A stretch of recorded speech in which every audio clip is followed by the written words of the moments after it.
It's okay. Recording, so you can start whenever. Okay, cool. This song is called About 2010. It's on my EP Hourglass.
about your EP that you just released. Yes. Hourglass.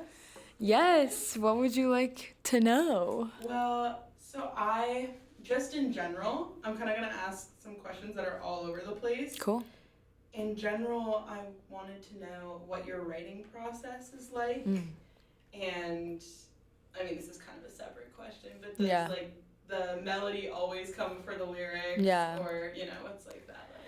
Yeah, I'd say that my writing process is very melody centered. I was actually just talking with a friend about this earlier in the week, but yeah, I like oftentimes have like a chord progression or a riff or something, and I tend to write to what the music is saying and portraying to me. So like I'm like, oh, this chord progression reminds me of, what it feels like to be a kid, so then I'll like write about that, and it's not really like writing as much as it's more so like freestyle, sort of like just coming off the top of my head, and then I like write down what sticks and what I like. Yeah, so yeah, I would say that's that, yeah. And have you always been like writing music, playing music? Oh yeah. Really? Yeah. Wow. Like ever since I was a little child, I've been singing, writing, playing, performing. Is it family that got you into that, or? Like kind of. My grandfather is a jazz pianist, and my dad was super musical, and my mom plays drums and all this stuff. But I think it was just like something that I just did. Yeah. Like I just did that, and my parents very grateful that they were like, oh, this is something you love to do. Let's help you do it. Let's put you in some programs, What was the first like lesson you took? I think it was just doing. I'm a theater kid, so yeah, yes. So I think it was just doing. Like I was in choir. I think I like remember in like 4th grade we did like recorders. I don't know if you guys did that, but like we had like the glow in the dark recorders, and I did take some piano lessons, but at that point I was like, oh, I don't want to do this, and then I think it was like being in my local theater and doing shows like that really got me into that. I initially was like, oh, I want to go to school for theater and try to be on Broadway, so but I was like, actually, that seems like hell. So, yeah. What or who are your biggest inspirations, like when Oh, it comes right. to writing music, whether it be, or music in general actually, whether it be in your personal life or, famous artists? Yeah. Okay, so off the top of my head, Indigo D'Souza is like a really big one. I love her so much. She is just so raw, and she like makes people feel things, and like for me, my music is a direct line between like my heart and soul, and then communicating that out into the world. So yeah, I don't know, like I feel like she's a big one because I feel like music is supposed to make people feel something. Like, obviously, you want to put something on in the background, like yada yada, but I feel like it is art, and like art is supposed to engage a response, emotional or whatever. And so I like take a lot of like influence from the way that she has been able to do that, and like, I don't know, just like, I love her. yeah, she's amazing. And more recently, I saw Esperanza Spalding Really? at Where? Montreal Jazz Fest for free, and she's an amazing jazz bassist, and she's mastery. Like, she has mastered her instrument, she has mastered her vocal ability and her ability to perform, and I was just like, it was the most magical thing ever. So I would say she is a new influence because of I just like want to be like her. Is it from seeing her live? Yes. That's Yes. always so awesome. Yes. Yes. Becoming a fan. Yeah. Did you see her Because Montreal Jazz Fest is all the artists play for free. Like, I mean, like, it's like all the funding is through sponsors, so like every single thing is free. Wow, I gotta You go. should go. You When should was it? go. When was It was in June. Okay, And I will wait, go. and yeah, June into July. And like, Men I Trust played and like yeah. For free? Yes. Yes, I mean they didn't play for free, like they got paid, Yeah, but of like course, but we didn't have to pay anything. I mean, I didn't see them, but I like bet that was so crap. yeah, no. But that's so sick. Wow. Yeah. Okay. Talking more about Hourglass. Yes. Do you have a favorite song on the EP and a favorite song of yours if it's not the same one? Yes, I do. I would say my favorite song on the EP is Reminiscing / About 2010. Just because that guitar chord progression just kind of speaks for itself. It's like, it is so beautiful on its own. And like that, I remember after writing it, I was like, oh, this is so good, and then just like, yeah, I was just like, this makes me feel everything I want to feel, and it's just really the tuning. It does everything, because I do a lot in alternate tunings. So yeah, and honestly, like I've been kind of in a creative rut for a while. So like that project was majority of the songs that I've written over the past like year or so.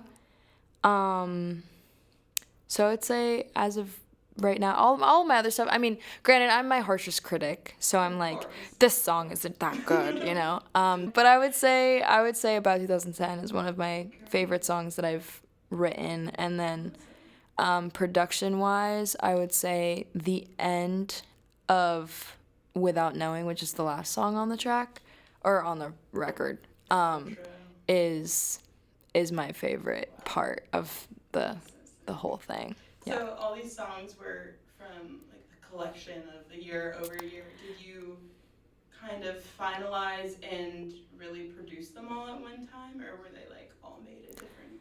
Yeah, so they were written over last summer into the fall. And they were all kind of like a similar theme, probably just because I was going through it, and reaching this transitional point of like graduating college and all these things. So I had this like collection of songs written that had a similar theme, and I was like, okay, well, they all have a similar theme. I want to do something with these songs. I want to like make a project out of it. So the production came afterwards, which was relatively easy since I had all the songs like done with my part, Yeah. But yeah, so all the songs were done in the fall, my parts, and then we recorded, me and Gabe Bango, we co-produced the entire thing. And we recorded at his home studio in Sharon, which beautiful. So we were recording from December until April. Wow. And then we were mixing and mastering, and then it released on May 22nd. And I had a EP release show May 3rd. Is that at Radio Bean? Yes, the famous Radio Bean, yes. Yeah, how did that go? It was amazing. I felt so loved, and everyone who was on the record were my friends, so it was kind of like this commemorative project of like, and everyone who performed the show as well, a commemorative project of like the last 4 years, and like, it was so beautiful. As you graduate. Yeah.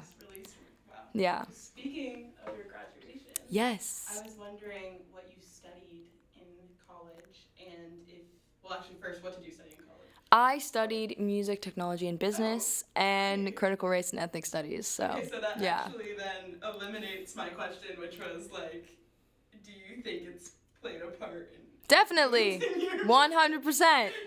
I learned all my skills.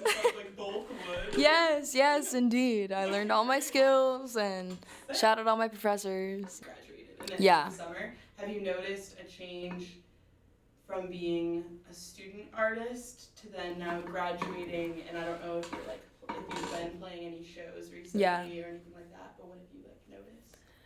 Um, well, I was in a student band for a while called Macaulay Cart. And that took up majority of like what it was like being a college artist for me. And so after that ended, it was like, well, what do I do now? Like, who am I, you know? So I feel like I had that transition like 2 years ago after the band had broken up. That's 2023, right? Yeah, yeah. And I've been like just trying to figure out, who I am as an artist ever since. And it's definitely been strange. It's definitely been strange. Like, there's a lot more vulnerability, I feel like, in the music that I'm making because it's like solely and completely mine, you know? Um, yeah, I feel like that's just been the past like 2 years of, and will continue. Here we go.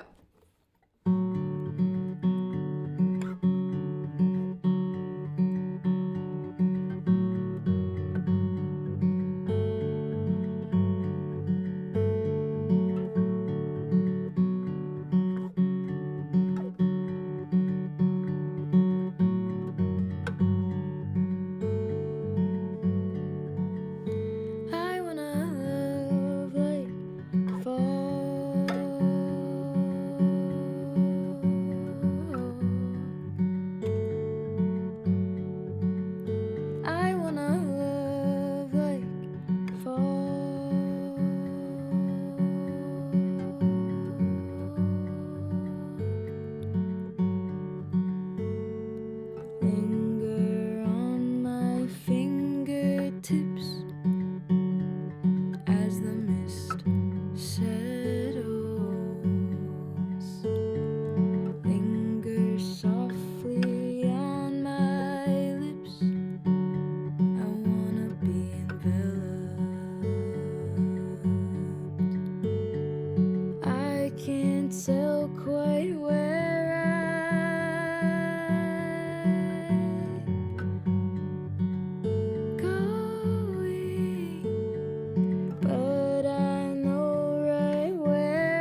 I just wanted to talk about being in a student band.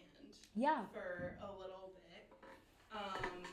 So I know you guys broke up in 2023. Yes. I mean, first of all, how was your experience, like, overall? Just overall, I think that it was awesome for the most part. Good, like, good. I mean, granted, when I look back on it, I'm like, okay, I was the only, like, femme person with a bunch of guys, and I'm the only person of color with a bunch of white guys. So it wasn't like, there was some definite, like, power dynamics happening that weren't being spoken about. But I think that just the opportunity to be able to collaborate with other, like, really, really talented musicians is just what music is about. You know, like, collaboration is the most important thing and, like, a big part of music for me personally. So yeah. And do you think you guys were able to collaborate well? Yeah, when it was about music. Yeah. Yeah, indeed. Yes. We made some beautiful stuff, but we never got it recorded. Oh no, really? That's a point of contention, but that's okay. That's okay. Yeah, we were together for 2 years. I know, and it's okay. I won't get into it. Because I knew of your band. What? So, yeah. So were you guys always playing basement shows? Did you have, Yeah. like, more, like, professional? Yeah, we started out in the DIY scene, for sure, and then obviously we opened for Young Gravy. Shout out Young Gravy. Oh my God. It was a great opportunity. Like 2,500 people. We got to play like a real stage. It was insane. But we played Radio Bean. We played Nectars. We played Monkey House. We played Higher Ground for our last show. So yeah, we got around. But honestly, like, I don't know. Maybe it's just because I, like, downgrade all my experiences or whatever, but I'm like, I don't know. Like, it wasn't, like, yes, it's a big deal because we played, like, Higher Ground, but also it's, like, super easy to play Higher Ground. Like, it's not, like, hard. You just reach out, and if you're, like, good enough, you can do it. So it's, like... Is that how it goes with, like, all of those venues? Like, you just reach out? Well, for a lot of them, we got asked to be put on a bill with a band who already had, like, a residency or something. But, like, yeah, I think for Radio Bean, I think for most of those shows, we just got introduced to the venues because of other bands asking us to play on the bill with them. And then they were like, oh, these guys aren't too bad. and then we could book with them. But... yeah, no, Higher Ground was awesome. That was really cool and, like, a real stage. And we sold out the show, which was awesome. Yeah, I mean, there were 4 bands on the bill, but, like, you know, I don't know. I felt it was special. Was this on Halloween? Yes! Oh, then I almost went to the show. You didn't go? It sold Bro, out. oh, see, it sold out. I couldn't get there. Yeah. Wow. No, it was funny because I was like, guys, it's a big deal. You know, it's our last show. And, like, some of the guys...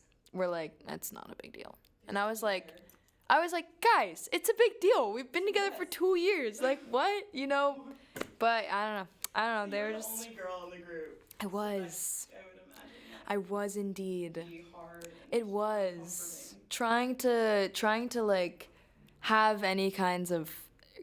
part of the problem was that, like, there wasn't a lot of there was communication barriers, you know? So it's like, I'm someone who's like, I want to talk about it. If there's a problem, bring things up, you know, because it's a group dynamic, you know, you got to make... Some people were not that kind of person, though, and so it was just kind of like someone would have an issue, but it wouldn't be brought up, and it was just kind of like weird vibes, you know? Good to know, because the question was, what do you think about it? I think it's horrid. Don't ever do it. It just ruins everything. Like, truly. Like, do not ever have a relationship with someone that you are musically collaborating with. Really? Don't ever do that. It never ends well. Don't ever do that. Like, seriously, I will never. If I am dating someone who's a musician, maybe we can do, like, little side projects, but I will never be in a band with them. Have you Ever. dated a musician like that you had to, like, avoid that? Not like that. I mean, I've dated musicians in the past. Actually, I repressed this memory so hard, but I was in a band with someone that I was dating. I forgot because it was so bad. It was so bad. You have first-hand experience. Don't ever do it. Don't ever do it. Don't ever do it. Don't ever do it. Do not ever do it. We're spilling tea in the studio. So back to like venues and financial whatever. Yes. Were you ever? It doesn't sound like you were ever paying to perform anymore. Were you ever being paid? Yes, every time. Really? Yes, every single time. So the way that it works usually is that you get a portion of like the door. So like you know how sometimes you go to basement shows and you have to pay $5. So those $5 get split between the bands, and the house. So it's like the same. Yeah. So it's like the same thing at like regular venues and stuff like that. So yeah, it's pretty cool. What can we expect next from you? Like, are you working anything? Yes, actually, like I said with Dimitri, we're working on 2 songs. Hopefully, have them recorded by the end of the summer and then out by the fall. And then a music video I'm recording in the fall for Hourglass, like the title track, which I'm really looking forward to. I'm working with a really good friend of mine. He's an awesome director and producer. His name is Sebastian Nazario Colon, and he's awesome. He's otherwise known as Sebi to me. But yeah, we're working on a music video, and I'm super stoked on that. So, New York. Yeah, the Big Apple. What? The Big Apple. Like in a set? Yeah, we're gonna do it on a set, and then also we're gonna be like at the Rockaways at the beach. So, yeah, you know, just doing that thing, just living life. Oh, okay. Yeah. Well, the success doesn't come with any money, so. No, that is true. But So. It does come with music videos. It does. Yeah. Okay.